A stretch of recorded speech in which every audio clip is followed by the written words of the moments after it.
Battlefield of Eternity, qualifier number 1. We got Team Ash against Random Team. So, our first best of 3 of the day. Random Team is currently 6th place in the standings. Team Ash finds themselves in the top 4. They're actually 2nd place. And the good thing about Team Ash is they have been incredibly disciplined about participating in these tournaments. So, they have farmed a lot of points. They are incredibly solid within the top 4. And I don't think that anybody can really attack them here. Now for Random Team, this is a little bit different. They are in a position where there's a good chance that... Well, maybe no good chance, but there is a chance that they make it into the top 4. The reason being, Three-Legged Cat, which is the team that is directly ahead of them, already lost in this qualifier in the first round, so they don't really get any points. Chili Donuts, who currently have the 4th place, they don't participate in this qualifier. So this is qualifier number 9. I think earlier I said it's qualifier number 8. It's qualifier number 9. So qualifier number 9 and qualifier number 10 are the only ones remaining. And therefore Random Team has a shot to farm a few points and close the gap to the Chili Donuts and maybe even overtake that at some point. Now, in case that you don't know how all of this works, you're a little bit late to the party, but I'll explain it anyways. So we have qualification tournaments twice a week, Wednesdays and Sundays, and the teams, they will gather additional points depending on how far they go in the tournament. Once that the season is over, 10 qualification tournaments that is, all of these points are accumulated, and the top 8 will make it into the playoffs, where they will play for 4,000 euros of prize money. Now, noteworthy also that the entire tournament is privately sponsored by Mr. X, hence the name, the X Cup series, who is a Private Heroes of the Storm fan that has been involved in playing in the scene, like amateur tournaments and whatever, watching the competitions that happened before HGC, during HGC, and afterwards. And since Blizzard killed HGC off, he stepped into the breach and said, alright, I want to help the competitive scene out, I want to do something for the game that I love, and sponsors the entire thing here. So big shout out to him once again at this point. But yep, that's what the teams are going to be playing for in the playoffs, and this is what all of these teams in the qualifiers are currently aiming for. We got Li Ming and we got Anduin. That was our first pick. Once again, it's Johanna from Akotzel this time on Random Team. That is C's first pick. Our girl enjoys a lot of attention lately. Good stuff. Honor! Fucking Hanzo every single time. Honor! And Brightwing. Honestly, the way that he pronounces it too, he sounds like an angry German a little bit. So, yeah, I don't know. They play with Brightwing. We currently got our bans coming in. Whiteman has been banned out too. Now, that's one of the things that obviously happens in qualifiers a lot. You get pretty familiar with the teams that you're playing against, and you know when someone has certain preference picks. So you adjust the bans a little bit. Tracer has banned against Limu a lot lately. At the same time, we have heroes like Zarya banned against Rutsu. Obviously, when Ultralisk plays, you're looking towards Maiev, you're looking towards Kerrigan, and so on and so forth.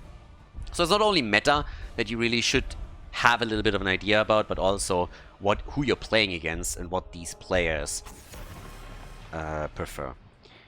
Varian gets banned. Yeah, Varian Anduin is not really the combo. Oftentimes it's more so Varian and Stukov, so I'm not sure if I would have really been too afraid of that, but obviously if you're going for a sniper composition, that can still work for you. Sylvanas has been banned. Urel is in. Bishop's Hanzo is already picked away. We get a Nuburak and Urel together as a combo, and of course the question is, what is Bishop's gonna take? Now, here on this map had Cassia a couple of times, Genji could also be played here, and if anything then it shocks me that Varian was banned over Genji, because we've seen already from Team Ash in the past a combo with Anduin and Genji multiple times. And since Hanzo was picked away, it stands to reason that we're gonna get Bishops on Genji, especially now that he can use the Light Bomb engage. Cassia, again, has been a hero that Bishop's played occasionally. Genji seems to be more likely here, but apparently they're not too worried about it. Brightwing has Polymorph, Raxa has a stun. We get Greymane, who obviously is also fantastic for mortal damage, same is true for Hanzo. So you have already 2 that can do a lot of damage there. But, well, as it stands, what do we get? There is Genji as expected. And with that, we go into game number 1, everybody.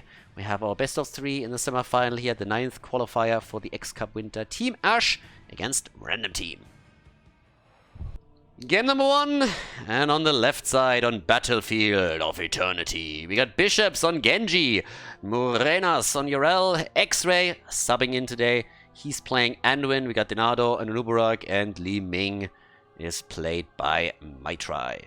On the right side of the map, Ether playing Rexa for Random Team. We got Makotzel on Jojo, Bronek on Hanzo, Ziomek on Greymane, and Gamerboy, not to be mixed up with Gameboy, on Brightwing. So, let's get this started and see what we're getting from them here.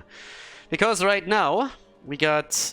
I mean, I want to be blunt. I really feel that the lineup that we get for Team Ash here is much, much stronger. It's obviously way more common as well. You don't really get a whole lot of Rexa plays lately on this map, and even Greymane is a bit more of a rare pick for Battlefield of Eternity on this level of play.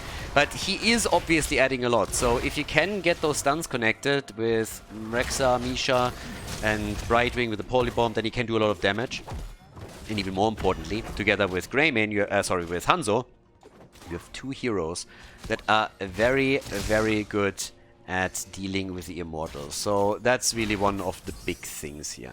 But yeah, I mean, again, we'll see what they can do with all of this. Either way, we currently have all the way up at the top side Murenas still in the solo 1v1. Bishops is sitting close by though, so there's that. And we'll see what else they can pull off here, because at the bottom of the map, Bronek, nice dodge. If that connects, then we might see our first kill in the game. But so far, yeah, not really happening. Now this, oh, there we go, first big fight. The Russian team going for all the aggression again. They're trying to go for the Greymane kill, and they get the double. 2 down already, nicely done, well played. And that was not only a camp that they just stole away, but also an easy double kill that they locked in for themselves, with both of the solo laners coming down to help here. Nicely done. So yeah, good job. Another quick look, but as you can see, this turned south very quickly, so they knew what was happening with the camp. They were able to get the double kill here, and that results in an easy lead for the blue team, as they are now heading down to the bottom of the map, trying to take the entire wall here down. Makotzel and his boys are attempting to defend, but they lose both of the towers and they lose the gate too.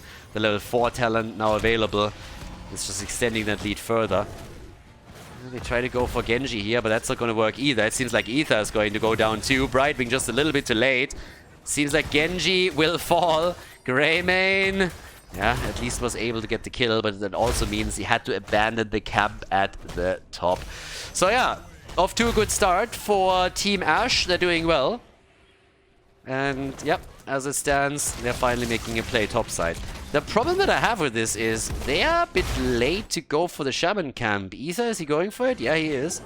But they might be a little bit late on picking this up. So stands the reason that we might have an early start on the Immortal for Team Ash. Unless, of course, the Russians are crazy enough to just simply invade over here. And I wouldn't put it past them. They're already, he double checks real quickly what's going on, realizes like, we're not going for it. Is this the first time that we saw the Russians not take a fight that they could have gone for? It might have been, honestly. But yeah, Brightwing is dealing with the bottom camp. Urel is up at the top, but they already went for the halftime show and they nearly locked it in completely. But thanks to all of that Immortal pressure that I mentioned earlier, with Hanzo and with Greymane, the red team is doing okay. The kill against Rexa, then again, poses a bit of a problem, because now the numeric advantage in these fights definitely goes again to the blue team. And Greymane is already locked in at the bot lane since he needed to deal with that Shaman. So it could be a race. We have Genji and Li Ming going for it, as the rest of the blue team is defending their own Immortal. And they might just be able to make this work for themselves. Greymane is also a bit distracted as he wants to go for Anduin here. And it seems like the first Immortal goes to Team Ash. Was a bit of a closer call there. But still, that was a nice start. 4 kills to 1. You have the first objective. You win the halftime show. Globes go to random teams. Good for them. But let's see what we are getting right now. Because all the way towards the top, that's where we now are in a position where you could technically try and really burst through another wall with a level 7 talent advantage. Maybe get even a bit more. The problem is they're not all here yet. So yeah, Makotzel is zoning them. Genji is already saying, okay, sayonara boys, I'm going to go down to the bot lane, see if we can maybe get a kill on, on Rek'Sai instead. Because at the top, that Punisher didn't do anything. Now, I mean, one tower really for a Punisher? To be fair, if you have a Punisher on Battlefield of Eternity, then you're the GOAT in the first place, because that's an objective that doesn't even spawn on the map. So if you're locking that one in, whew, you definitely broke the code, baby. You went full Neo on it. So yeah, but for the first Immortal, you want a bit more than only taking a tower down. That's just not enough. Now, we have also more aggression at the top, but Yrel has always been an absolute beast. I mean, she's literally the GOAT. So, yeah, she goes in and just pushes 3 heroes away by herself. Greymane didn't have a chance to get good damage onto the structure. So, there's that. And now at the bottom of the map, again, the players are attempted to go through one of the forts here. The Russian team is pushing this as best they can. Anduin, though, X-Ray! Not like this, buddy. X-Ray is getting farmed at the bot lane. Anduin is down. You know, that's the problem if you give someone like Anduin a sword. You give them a sword and they think all of a sudden that they can fight. And if we learned anything from Anduin, then it's that the guy can only run. Hide and run. Those are Anduin's strengths. If you want to be successful of life, figure out what you're good at and then play to your strengths. And Anduin is really, really good at running away, and he's really, really good at hiding. He's not all that good at fighting, so giving him a sword, you know, gives him hope that he has like any kind of manly trait there, and that's a little bit of an issue. So, no, Anduin, I'm sorry. That's not how this plays out. You are in the backline. If you go to the front, then you are gonna get punished. I mean, Greymane is gonna go full Alpha Wolf on you, and that's just not a good look. So either way, we got level 10 kicking in just another second. And, well, if they wait long enough for that, and here we have it. No, not yet. If they can play this with level 10, then Random Team is in trouble. And yeah, there's level 10, and they should force that fight immediately with a good cocoon. Dive in, drop that cocoon, and just go for it. Yeah, couldn't really make it work. But now we have the engagement with Genji. Genji can now come in with a light bomb. They have a free shot at the Immortals, Immortal number 2. At the top, someone needs to deal with that. Stupid goats. Too many goats. I actually wonder if they're related to Yrel. I mean, she is a space goat at the end of the day, so might not be the same thing, but yeah. Either way, Polymorph is in. We go for Genji again. Light bomb engages so far. There we go. Yeah, but nice move away. Hanzo moved out. Beautiful arrow. And then Anduin is coming through, helping the teammate and zipping him out of the fight. The interesting thing is that they haven't taken the Immortal yet, and now Nubarak is down. The big cockroach has been killed, and somebody needs to get close to take this one. Seems like it's gonna be Yrel. So yeah, they're taking it. Even with Brightwing slowing it down. But now Li Ming dies, so that's them sacrificing 2 heroes to get the objective. At least they locked it in. Would have been worse if the red team would have been successful in getting it for themselves. But, well, either way. Immortal at the top lane. Again, second try. Let's see if they get a bit more than only another tower here. Alright. The Immortal is already here. I don't really know why these guys are called Immortal in the first place. They're getting killed very regularly. I mean, they die all the fucking time. They die multiple times every single game. So I'm not quite sure why they're called Immortal. Call them cannon fodder or something. It's a little bit more aptly named. Either way, this is false advertisement, I tell you. The arrow of death from above. But here's the light bomb. They try to go for Brightwing. Can they take the fruit fly down? Genji tries. The fort is gone. Bishops, he's dodging. Gamer boy. And Yrel. Pancakes Brightwing. The fruit fly is dead. They make a play for Misha and for Alexa. Those are dead too, and now Greymane is eliminated. 3 down, the fort gets dropped, and nobody in the blue team side has died. They were able to survive, all of them. So now we have 8 kills to 4, nearly level 13. They're stealing the camp away, as we have only Jojo and Hanzo on the map. And that was solid. Yeah, that was very solid. Now they can move towards the top again, try and also take another fort. And with the camp, they should be able to do that. So that little play down at the bottom of the map gave them now technically 2 forts and is a pretty significant lead in experience too. Because it literally just gets them over the threshold of reaching another talent and make the next play. The good news for Random Team is that once the next Immortal is up, they should have their own level 13, so they can play again on even talents, so good for them. So we'll see if they can pull that off here. 31,000 damage for Li Ming, by the way. 20,000 for Jojo. Jojo literally top damage on the red team side. More than Hanzo. Shame. Shame. Hanzo, come on. Stop drinking on the job. If you drink too much, your aim is off. You know that. Yeah, Hanzo's a confirmed drunk. And in this case, he just went a little bit too far. Light bomb attempt. They try to go really for him. Denado, though, is low. And even Anduin trying to help him doesn't do anything. So Bishops is already rushing away. Hanzo, brother against brother. But this time Genji gets out. The Space Goat, on the other hand, is getting crushed. The geometry on this one was pretty simple, and so he has no problem delivering that kill. Everybody is starting to rush on the Immortal, and I gotta say that Random Team is really bringing the fight now. It's 6 kills to 8. With the 2 that they just locked in, they have a very good advantage for the Immortal. And you can play Battlefield of Eternity multiple ways. You don't really have to go for a lot of Immortal damage if you just go for a lineup that can destroy the opponent's team. Because then you can just kill them first and then go for the Immortal. If you lose the team fight, though, against a team that has more Immortal pressure than you, and then they also go for the objective, then of course you find yourself in a bit of a pickle, and that's very evident here. Since this is nearly 100% shield, Denado gets taken down again.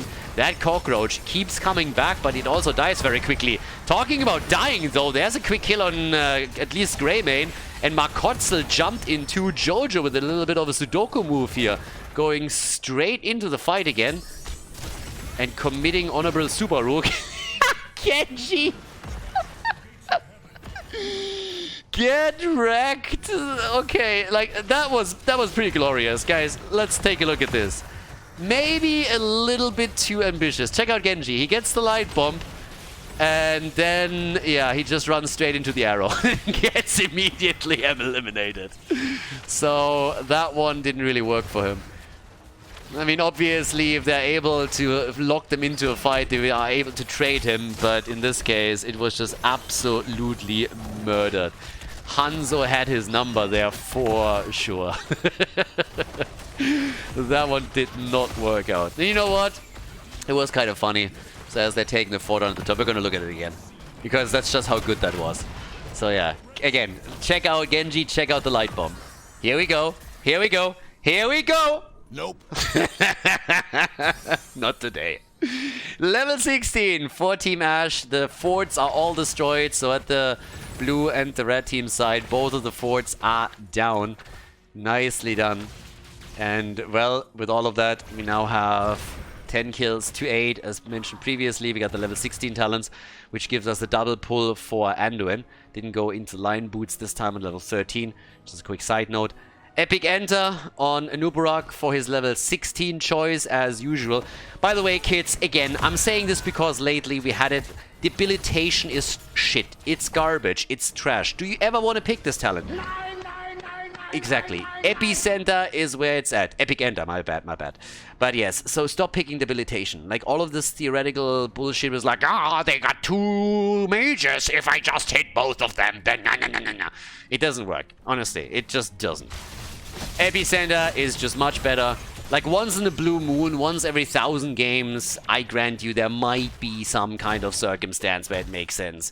But really, if you're going for Anubarak, you want to engage, you want to lock stuff down, you want to kill shit, and that's where Epicenter is really insane. So yeah, just go for it.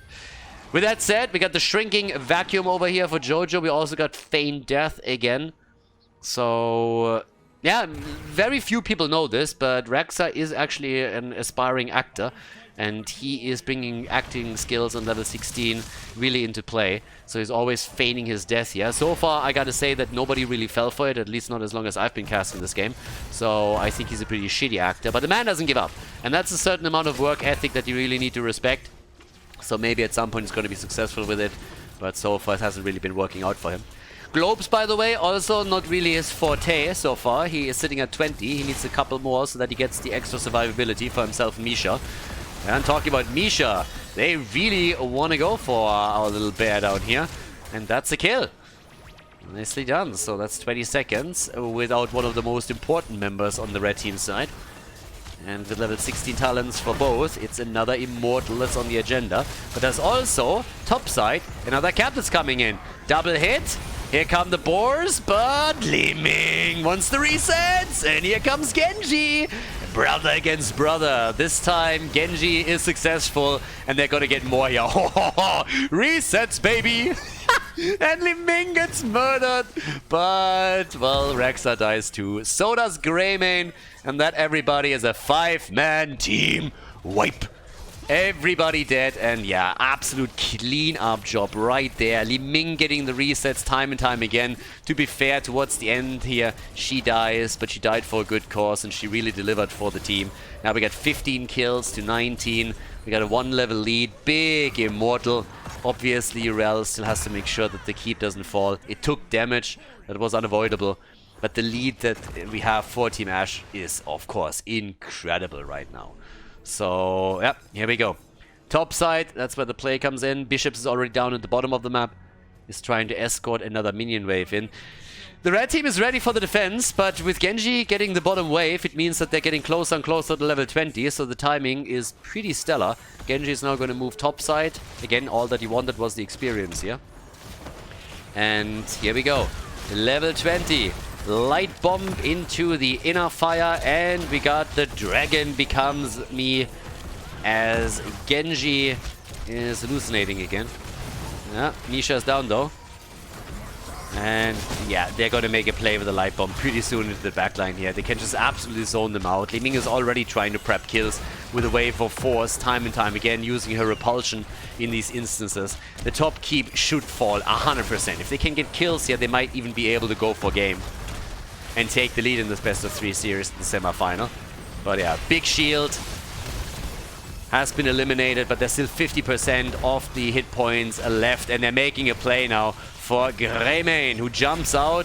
So does Jojo. Light bomb, baby! Everybody's moving in, and Greymane gets away. Greymane gets out. Denado got nearly killed here. But now they're moving in for Makotzel. And thanks to Urel, as she hits Jojo with a mace, they are able to take Johanna down. The shield is nearly gone on the core, and they want to do at least a little bit of damage. See if they can also siege up on it.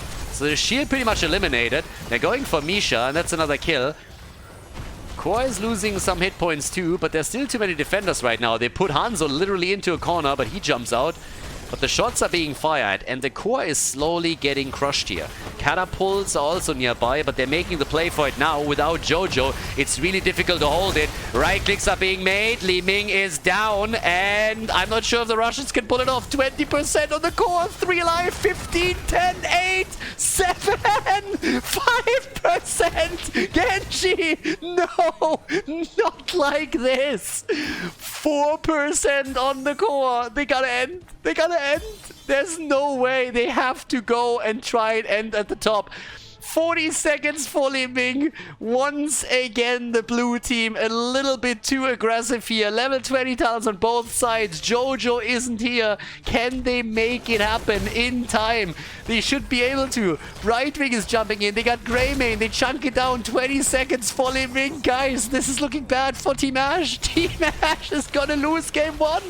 They're gonna lose for the first game. Too aggressive from the blue team. They thought they had it, and well, they just didn't. Here comes the kill, and that is it. The lead for Random Team with 4% on the core in this semi-final. GG. Before we head into game number 2, make sure that you subscribe to the channel if you haven't done it yet, so you don't miss out on any future content here on Khaldor TV. That one hurt. That one really hurt. At least if you're a Team Ash fan. So Random Team takes the lead. For them, that's obviously fantastic. If they can now win this series and move on to the grand final, that would be incredible for them. Even if they... Well, I mean, if they make it to the next round and they lose the grand final, that's 7 points. That's quite a bit. So, yes. Team Ash, they can't be happy about that. 4% on the core. And it really felt that at any point they could have just moved back and decided like, yeah, we're gonna get it later, it's fine. So, it didn't feel like there was this much pressure in. But they thought they had a shot. And, well, we know this team. If they think they have a chance, they go for it. That's been their trademark. And there have been a lot of situations where it worked out for them too. So this time they decided that they can make it work, and well, turns out no. For science, you know. So right now we got the bans on our 2 supports. We're in Towers of Doom. The Haka gets banned. Big map, obviously. And the ban on Jojo. Now immediately the question that remains is who gets Hanzo, because you know that Bishops wants to lock him in. Are we gonna see some kind of Genji plays again? We're starting things off with the side laner control though. Rotations between the mid and top lane are super important on this map. And Blaze is the pick for random team. Oh god. There are a lot of positions on this map too where you can quickly throw a game. Boss comes to mind, as usual. But yeah, what's the first rotation for Team Ash? Lul, Nara, and Brightwing. Okay. So, Bambi in the house.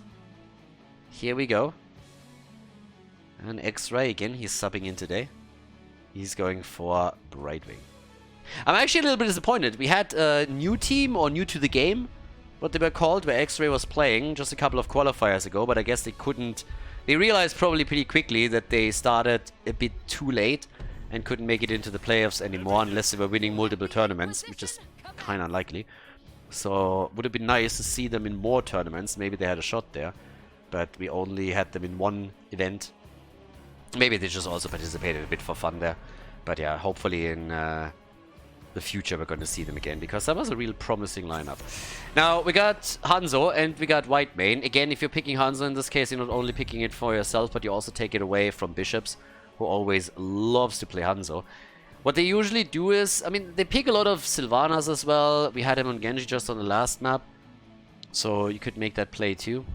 But time will tell. First, we got the Zeratul ban, which also makes a whole lot of sense because he's done that in the past. Whitemane, by the way, is kind of important because remember on the last map, Whitemane was banned out, and I talked about preference picks quite a bit, and now we have Gamer Boy with it. Denado with Stitches and Hogger for Morenas. Now, with Denado Stitches, you gotta ask yourself immediately what else could be picked here that would synergize well with it. And one pick that comes to mind is Falstad. We didn't get the birdie yet. If you have Gorge and then you go Gust, then you can isolate targets very easily. And you also have the global for the map. Cassia gets taken. And we have Mirrodin. Yeah, this could be a Falstad pick for sure. You have synergy with Stitches. You have a global that can help at the top lane and with any altar that is up on the map. So yeah, Falstad would be a solid choice here. If they want to have the option of playing more around macro, obviously that is.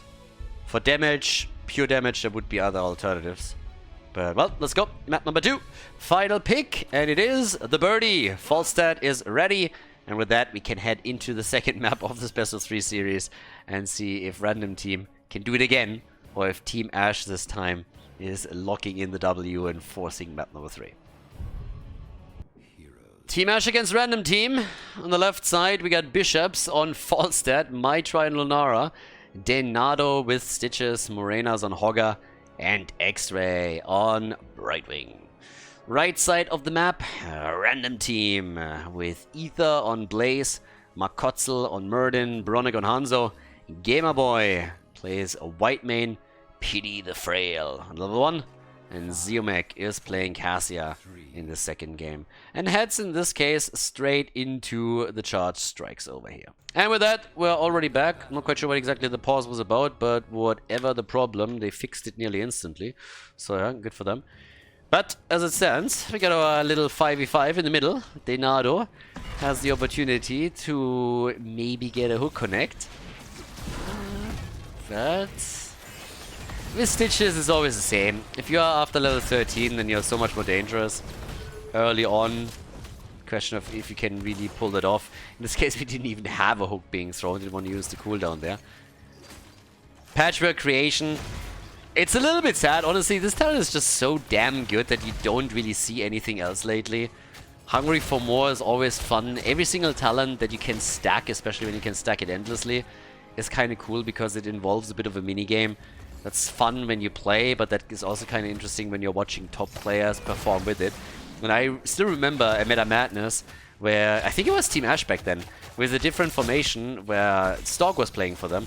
And they played game after game on Tomb of the Spider Queen in particular, with Hungry for More on level 1. And he had some games where he was literally running around with 13,000 hit points towards the end and was absolutely unkillable on Stitches. So yeah, it was kind of incredible. Are you kidding me? Are you fucking kidding me? What? You are joking, right? Markotzel jumps in alone. Everybody on the blue team thinks that there's more than only one hero. And he steals the camp away. The first blood went to the blue team top side, but Markotzel with the balls of steel just jumps in and says like, hey, that's mine. And everybody on the blue team side is like, oh my god, if Murder is here, everybody has to be here. And they run away. Everybody is scared. Stitches is trying to hook him away, which kind of worked, but it worked too late. So he just takes the camp. He's like, yeah, thank you very much. I'm going to take over. I mean, at this point, you would just feel trolled, right? First, they steal game 1. Now they steal the camp. It's nasty. Well, up at the top. Can they at least get this one? Yes, they can. Alright, so they get at least one camp. But that would annoy me. I would already be a little bit pissed off after the outcome of game number 1, but that is just adding the cherry on top of the cake here. 2 kills to 1, and Random Team is all of a sudden starting to get a bit more bold on the map. They're getting a bit more aggressive. We also got Martyrdom in for White Main. And can they get the 2 altars? They've taken the lead in kills. They're also starting to be the ones that are pressuring kills even more. Body blocks are there. The Storm Bolt get dodged. Nicely done by Denardo, I gotta say. He dodged pretty much everything he could here and keeps himself alive. But that also results now in Gamer Boy locking this one in for free. Yeah, good hook though. Nicely done. Can they keep him alive? And yes, they can. And instead, Denardo's in trouble. Blaze has moved towards the top. And Stitches got nearly killed. But the second, or the third altar gets channeled. 32 points against 36. There it is. Markotzel. Yeah, he misses the Stormbolt here. But so far, the red team is off to a decent start. Well, I'd say a good start because there were a few more kill opportunities that they could have locked in. But either way, they're ahead. Denardo's trying to throw the hooks out here and hasn't really connected any significant ones yet. But of course, that can always change. With Falstad helping them to control the macro game, we now have the blue team attempting to pressure the top lane wall. And with level 7 abilities, we get the Skullcracker. We're ready to grab some skulls. The dragon hungers. And down at the bottom of the map, they want to have the camp again. They got used to it, you know? We already got the first one. It was like, yeah, we kind of like that. 4 versus 4 for now. The birdie can fly in. Brightwing! And Brightwing's dead. Brightwing's dead, and Denardo is gonna follow. Bambi is dead too. Everybody dead and dying. They get Hogger. Guys, that's 4 kills, and they just stole the camp.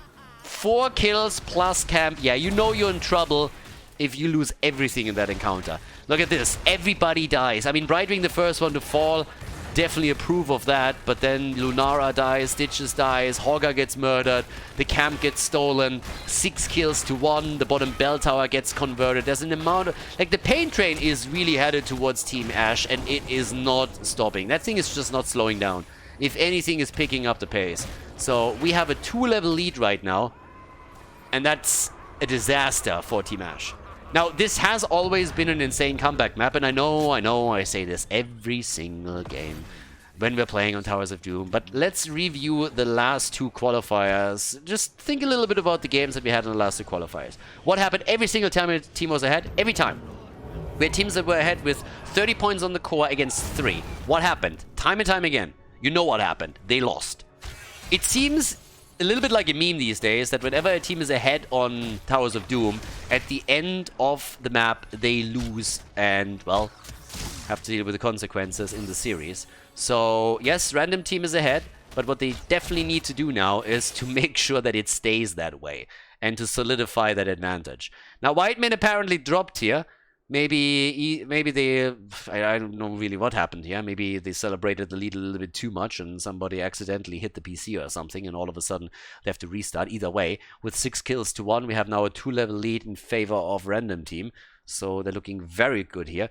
We got Valkyrie in on level 10, Scarlet Aegis is in, Dragon's Arrow, Avatar, and the Bunker has also been dropped. Damage output, I mean, Hogga is sitting at 9,000. Bambi has more or less the same number. It's Hanzo that with all the poke damage has now been able to take the lead here. Cassia is also fairly ahead. The points on the core are obviously important. And I feel the most important part is really the conversion of the bell tower in the early game, because it means that now these pumpkins can start to pressure the core directly, and it shifted the entire focus of the game a bit. Since for the blue team, it's absolutely crucial to retake that bell tower. So there's multiple reasons for that. First of all, you have multiple camps that push through the bottom map like this one does and can attack the core directly. But another problem that you're going to face off is when the next altar spawns, and it's a bot lane altar, because there's pretty much no way you can access that. There's already the Valkyrie with the arrow. Beautiful combination from Hanzo and the other thingy. Cassia, exactly. So from Hanzo and Cassia, stun into a quick Valkyrie, and now we have not only a dead Lunara, but also dead Stitches. And with that double kill, we're looking at an utter disaster. Obviously for Team Ash, this is not a fight that you really want to take. You don't have level 10 abilities, so your entire goal is to just sit tight, not die, and wait for level 10. That didn't really work out. Random Team pretty much just exploited that as best they could, but you, again, have to maintain that lead, or the late game could become a problem for you, depending on how well your opponent scales. But right now, we got still the 2-level advantage. Here comes Gust, Shockwave, and Gorge. And that's pretty much what we highlighted in the draft, that if you get Gorge with Stitches and you have Falstad at your side, you can try to go for these isolation plays, and that's what they're going to try and do. Once that level 13 hits, the entire thing obviously gets even more severe since you have the extended range, and they really, really want those kills now, don't they? So they are chasing them down. They are forcing these fights. The arrow comes in, connects with one, but Cassia is down, and here comes Team Ash. They are getting aggressive. They also have a successful Gorge against Gamerboy, who pops the Scarlet Aegis immediately. Markotzel is low. Here comes the side laner. Morena's low, and Markotzel gets out with Muradin. 5v4, they go for the channel, they interrupt, and nearly a kill as Hogga is dropping incredibly low, but the fight is continuing. And again, here's the situation. They can't retreat. They can't retreat. Bell towers on each side. There's no way to run, and they lose 2 immediately. Bishops is also moving away. Despite the initial kill in favor of Team Ash, they now lose another 5 points as Ether channels the altar, and they lost multiple targets. Yes, Bishops, he's also still running, trying to escape here. But Bronick might have been a little bit too aggressive. That's exactly what I talked about earlier. If you get too cocky, you're just gonna start losing even more heroes, and maybe will... Oh, okay, talking about aggressive. Yeah, they want that fight, don't they? The birdie in trouble, and there's the stun. Jesus, the Russians, they're always good for a fight, aren't they? Every time. This team is so insanely aggressive. They're just brawling, brawling, brawling. Every day. And, well, most of the time it works for them. Now they're still battling it out for that particular camp, but they lose it. So the blue team, they not only lose Lunara, they lose Stitches, they lose the camp. And there's the big arrow, but this time he gets dodged. Morenas, he's still on the run. There's another stun, but the damage follow-up just isn't there. Markotzel is jumping into... God, this is crazy. 13-3. They are just crushing. Another Stormbolt, but more shots are getting fired, and by now the core is down to 18-36.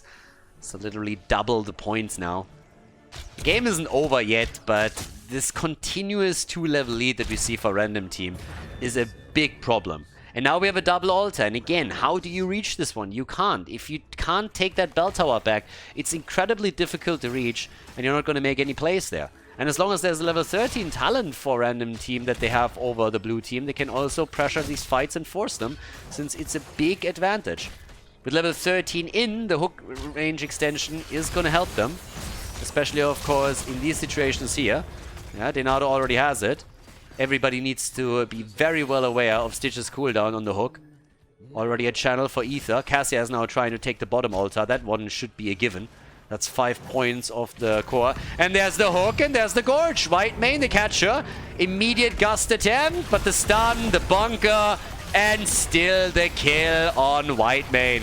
White main is down, they try for the counter kill, and they nearly drop Morenos, but he's still alive, and he gets the shockwave. There's the hook, and that is goodbye Blaze. Blaze is down, it's a triple, baby. They get the kill on Murden too, and they're going for kill number 4, and they lock in the Cassia drop as well.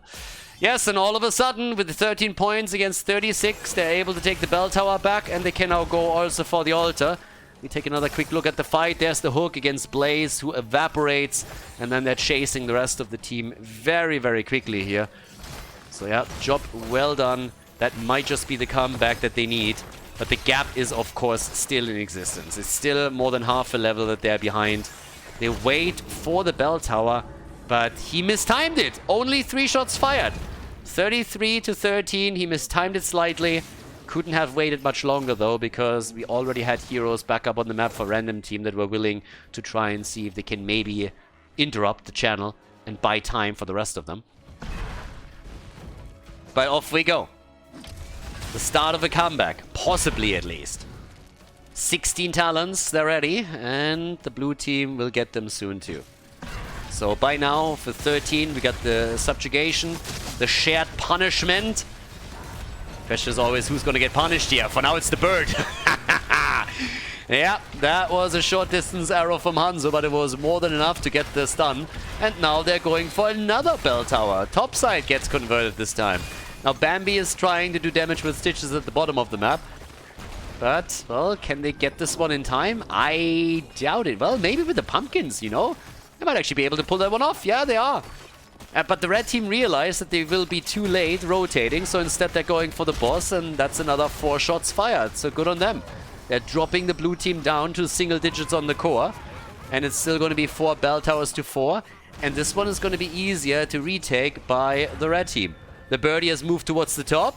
Camp is about to be taken, but they haven't gotten it yet, so are they making a play? Yes or no? Instead, they're about to lose Stitches, but Brightwing, again with a save. Falstad is here. The bird's the word as they're trying to go for another engage with the Mighty Gust, but here comes the Gorge, the stun, and Hanzo is dead. Hanzo down, and now they're caught between a rock and a hard place. The red team might be in trouble here. They're trying to rush away. They want to go for bishops. White main is also on the run, but tight main is not able to make an escape. And guys, we're talking triple now. Triple altar. Triple altar with 2 already down. Blaze tries to at least get one of them. This is a big step towards the comeback if all 3 are getting locked in. So we have at the top the next fight starting up. Cassia's obviously going to die at the bottom of the map. Murden made it out, but all 3 altars are now going to be chased. That is 12 points off the core. 12. Just like that. Easy. And now things are getting a little bit closer. If you can get a follow-up kill here, and they can, then it's a staggered death on Blaze. Yeah. 11 kills to 14 all of a sudden. Situation is changing. Look who's holding the experience lead now. It's the blue team. So here we go. We got another 4 shots fired, and that puts the core down to 21 points. Now, again, they hold more than twice the amount that we see for the blue team, but still, the momentum is very quickly shifting. And Denado wants another hook, throws it out, but this one is not only a little bit too short, but also slightly off target. Nothing that you can do here. But we got a party on our hands all of a sudden. It looked like a ruffle stomp, but I already warned you. This map seems to be flipping every time in the past few weeks. Every time is a team ahead, they're falling behind later on. And here comes the advantage on bell towers, because Team Ash is retaking the top bell tower now. Yeah, they got Brightwinger, Falstad in, the 2 globals, so that means that Random Team has to retake the bottom of the map. They gotta retake, and they gotta retake right now. Or at least try to. And it's still only at 50% HP, and look at how close they are to level 20. That's going to be huge. It's going to be absolutely huge. Obviously, having Pulverize in level 16 for Stitches is also an absolute game changer. That slow alone is just dramatic. They're trying to come in here again, but I don't think they can fight here. And they realize it as well. They need to move back. There's going to be a hook, though. There's going to be a hook. Maybe not. Alright, they got level 20. And look at that. No Master Hooker. The gas back. 4 Stitches. Yep. And another quick hook. Unsuccessful, I might add. But that's potentially 10 points off the core. If they get both. Look at the pressure in the middle. It's actually insane. They are pulling ahead. Heavily ahead. Not just by a little bit. If they get a hook kill, that would be the dream. At least the bell tower, they could save that. Interrupts here would be important. Interrupt this for as long as you can. That's honestly crucial. Down here, we still have 3 pumpkins that are going to make it through. That's 3 points off the core. But as long as they can hold the altar, that's going to be nice. They have a lot of interrupts. 16 against 9, 14, 13 against 9. Continuous interrupts. Makotzel at the front. But they're so far away from level 20 that I just don't see how they're going to make this work. One good hook from Denado is all that's needed to get them into a great position to get another kill here. Muradin obviously would be happy to get hooked. This time they're missing it again. And another interrupt. But here, they just go for Muradin. Not quite sure if that's the best choice. Yeah, Muradin pops immediately his avatar. And he makes it out. Holy shit. What does he? The heals from Whitemane. But with a wind tunnel, they get both. They get both. The double kill is there. Make it a triple. Holy shit, they're doing it. 5 shots fired. And they take nearly the entire team down. Blaze dies too. And they go for the conversion. Guys, they're claiming it. Here's the hook, and then look at that play. The wind tunnel straight into that little corner. And even with Gamer Boy doing everything he can, they couldn't save Muradin or Whitemane. 9 points to 8 on the core, 15 to 14 kills. And they take every single bell tower they can. Oh boy, oh boy. 20 is now ready for both sides. 101 stacks for Falstad, and if they can get the kill here, that's nearly game. And they get it. Cassia is dead. Staggered death. Literally worst case scenario, and that has to be it pretty much. I mean, they can take all of the bell towers. They have pumpkins pushing through the bottom. They take the one at the top. Now they make a play for boss. This is literally pinning the opponent into a corner, and that is just too much for them to handle. Or it should be. Right here, I mean, look at it. They're going for it. 7 points. The barrage has started. The big arrow to the top. I mean, congratulations, you hit it. But what that's going to do for you? Game's over. Game's over. 30 kills in total as Team Ash claims victory and forces game number 3. GG and well played.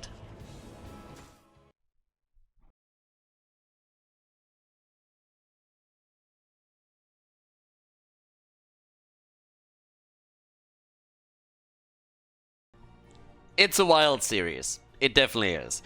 Game number 1, it looks like Team Ash takes the win and all of a sudden random team just steals it away. Second game, we have the reverse situation. The red team is doing way better in the early and mid game. And then the 6.5 out of 10 moment from Team Ash as they force the 3rd map of the series. So, incredibly well done. Good job by both. But this is definitely a fight on eye level between the two. Now we have Stukov and Rega banned on Cursed Hollow. I mean, obviously, great map if you're having aggressive teams playing, since both of these boss points can be fairly interesting here. Question is, to me, if we're going to see any hero picks that would cater specifically to boss fights. Jojo gets banned, Zeratul gets banned, so no Bishop's plays at this point. And an immediate Hakabe. I mean, they're quick right now, at least with the initial draft. So they are starting things up here very, very quickly. On the side lane, for Team Ash, would either expect that we get Blaze, the likely pick, or Urel. So one of the two, most likely. And let's see what they're gonna go for here. Other picks that could be nice, obviously, Falstad at some point. There's Blaze, and we get Bishop Sanzo. Hanzo also really good for the boss. But if you want to fight on that boss pit, then having Tyrael that we see a little bit more often with the Sanctification is kind of neat. If you have Falstad, you got the Global as well. I'm talking about Global. There you go, full Global on this one, don't they? Dehaga, Brightwing, and Falstad. Okay, so they take every Global away from the blue team. Technically, you still have ETC with the potential stage dive around. You could go into something like Samuro shenanigans and the Vikings. All of that highly unlikely. Normally, that just doesn't happen. And, well, how do they react to this? A pick that we've seen a lot also for Team Ash is Sylvanas. Sylvanas and Lunara are both still up. Are both heroes that they like to play on the map. And Maitri has rocked his Sylvanas a lot in the last 2-3 weeks for Team Ash. So I could even see a ban, honestly. They ban Lunara instead, but still target the same player and also the same role. So that leaves us with Sylvanas. Unless they have anything of a specific pick prepared here, I would say that Sylvanas is more or less a lock. Unless they change their MO and their strategy. Yes, there she is. Okay, so Sylvanas is in. Sylvanas gets taken. We've seen this combo from them a lot. And with great success too. So that leaves X-Ray. That leaves the support. And they can react a bit to whatever frontliner is getting taken out by random team. Can always still go for like Anduin, for example, if you need that pull. But what do we have for the frontline now for random team? And of course they need a bit more damage too, I mean, duh. So we got Mei, oh, and Vala. Alright. Mei is back, haven't seen you in a long time, girl. And X-Ray goes for his Kharazim. Oh, alright. Okay, guys, let's have a look. We got Vala, we got Mei, and we have a Kharazim here. Game 3, one of these two teams will move on to the grand final. The other one will end up in the third place decider. Let's jump straight into Cursed Hollow to find out who takes the victory. Prepare yourself for battle. Third map, Cursed Hollow. Bishops finds himself on his Hanzo. Morena's on Blaze. X-Ray with Kharazim. Denado on Murden. And Maitri on Sylvanas. Alright, towards the red team side. More surprises with Makotzel on Mei. Going into the heat transfer on level 1. We got Ether on the Haka. Ziomek is playing Vala. Bronick on Falstad and Gamer Boy on Brightwing. Yeah, Vala is getting played a little bit less these days. She was played for a long time, obviously, with a heavy focus on the auto attack build with double support. Sometimes we still get that, especially if you can get Uther as a double, his main tank position, and then also as a second support for the team. She's been played a little bit more on Battlefield of Eternity than on any other map because the arrow build is just incredibly good here. Sometimes you see her sneak up on Infernal Shrines, Tomb of the Spider Queen and on, Infernal Shrines for the arrow build. The multi-shot build. But in this case, we get a multi-shot lineup that it would help them to go for the bosses, obviously, any kind of camp. But, yeah, besides that, we have pretty standard talents, at least on level 1. But this should be interesting, honestly. This is literally where the tournament is on the line for the two teams, and especially for a random team, it's kind of important. If they make it into the grand final, they have a very good shot at climbing the ranks a bit and getting themselves a better position within the ranking for the playoffs. But for now, a little bit of poke is already happening. And Makotzel, Overwatch. Mei against Hanzo right there as Kharazim is starting to punch them out a bit. Stellar talents also for Kharazim, as usual, obviously, the Iron Fists.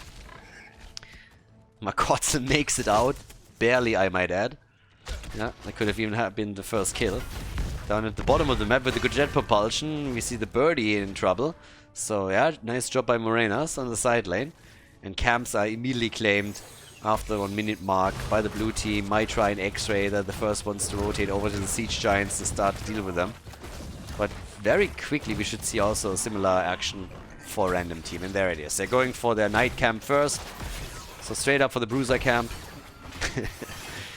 Blizzard renaming those time and time again. First we were called the hard and the easy camp. And it was called the night camp. Now it's the bruiser camp. So yeah, it's kind of funny. Either way, level 4 talents are kicking in. Gotta be really careful here. We had obviously comebacks in both of those games previously, both maps. But right now you don't want to fall too far behind. There's still some snowball potential left in this game after all. Even though this series alone belies the 6.5 out of 10 meme. In case that you're not familiar with this, by the way, so where this comes from, the 6.5 out of 10 is pretty much the rating that IGN gave Heroes of the Storm when the game initially came out. And the problem was that the reviewer, the person who reviewed Heroes of the Storm for them, was an absolute Dota 2 hardcore fanboy that just hated Heroes with a passion.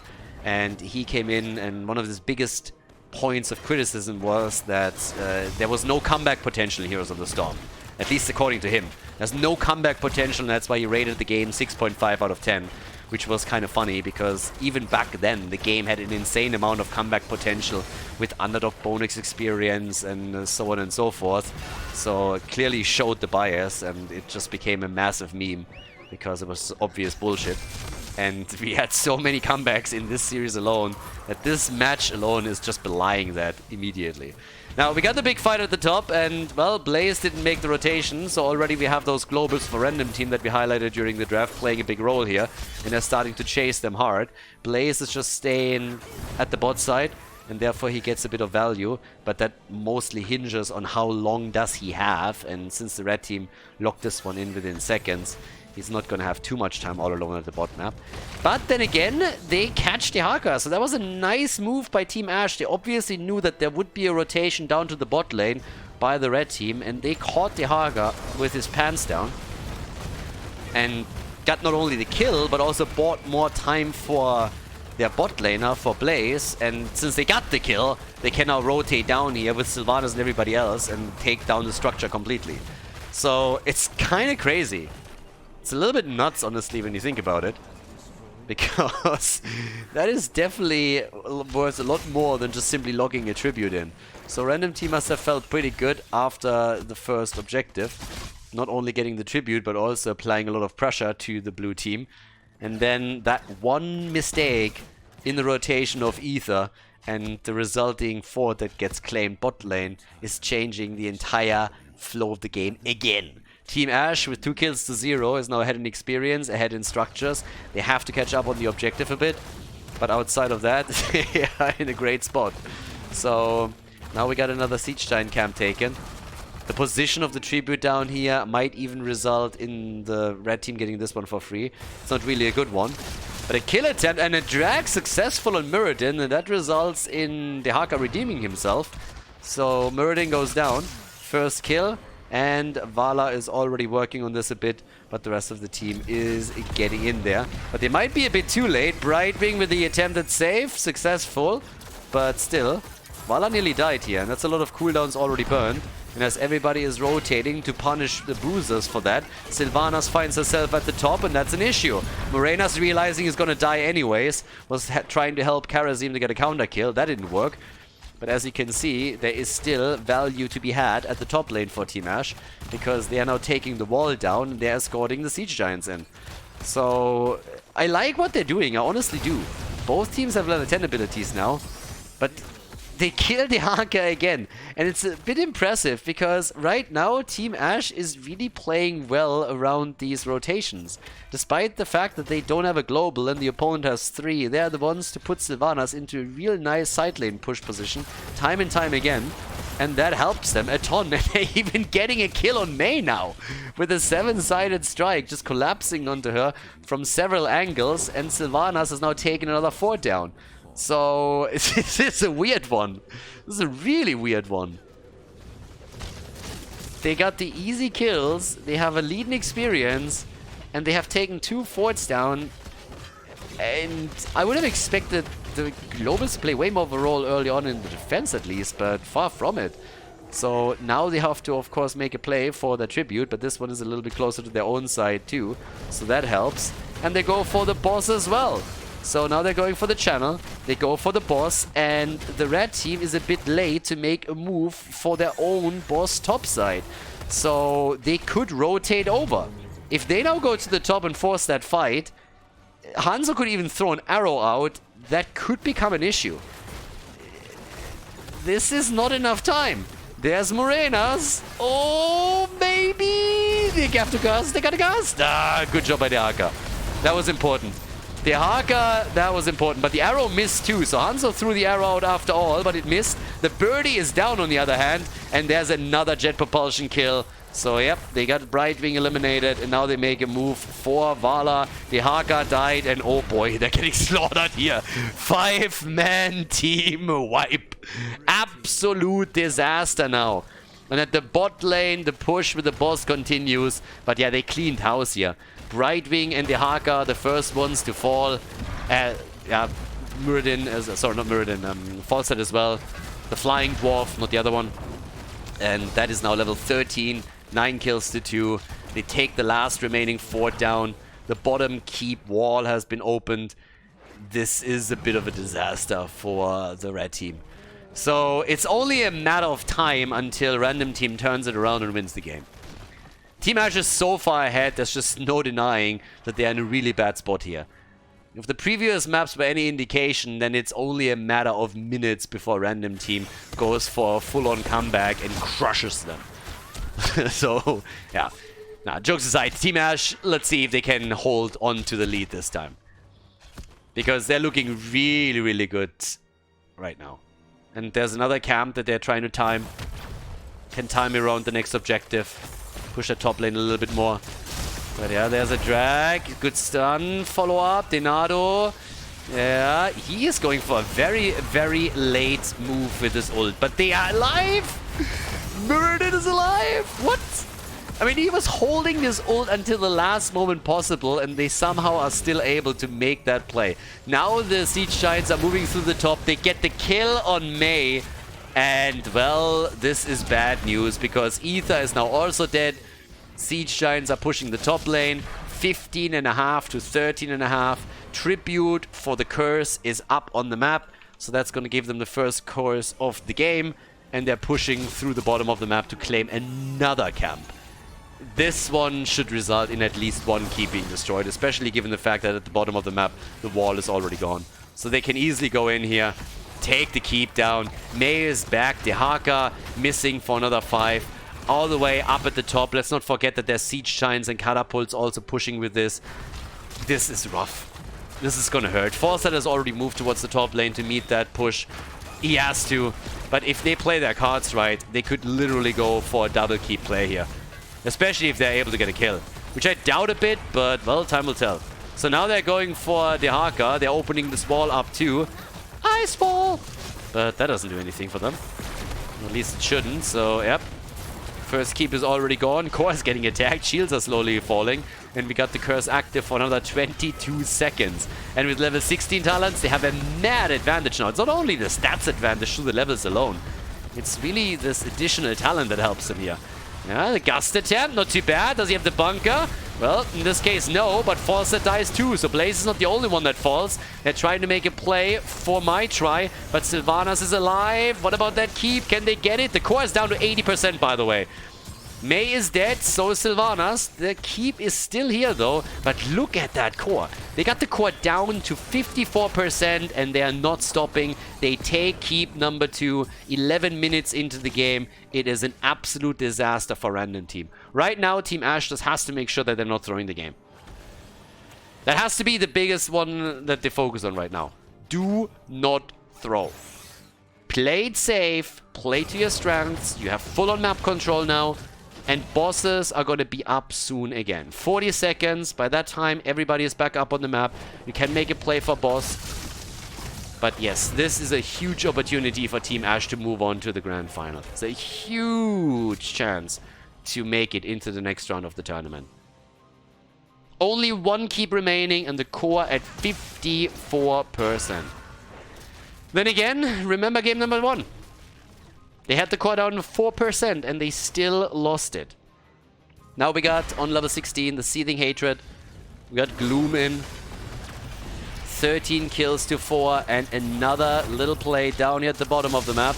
Yep, the Stormbolt on Vala. Here comes the arrow. And goodbye, baby. 7-sided strike against Mei. And that is the end of the Overwatch character. 5 deaths on Mei. Yep, the Haka is dead too, and that is a disaster. I have no idea why Bishops even walks up towards that keep, but they have to go for game here. Forza doesn't even have his Gust anymore, 54%. There's no way to throw this, even if you tried. So here it is, the victory for Team Ash. They go in for the big W on Cursed Hollow. They move on to the grand final of qualifier number 9. They take it all on Cursed Hollow and advance to the next round of the tournament. Nicely done, well played, GG.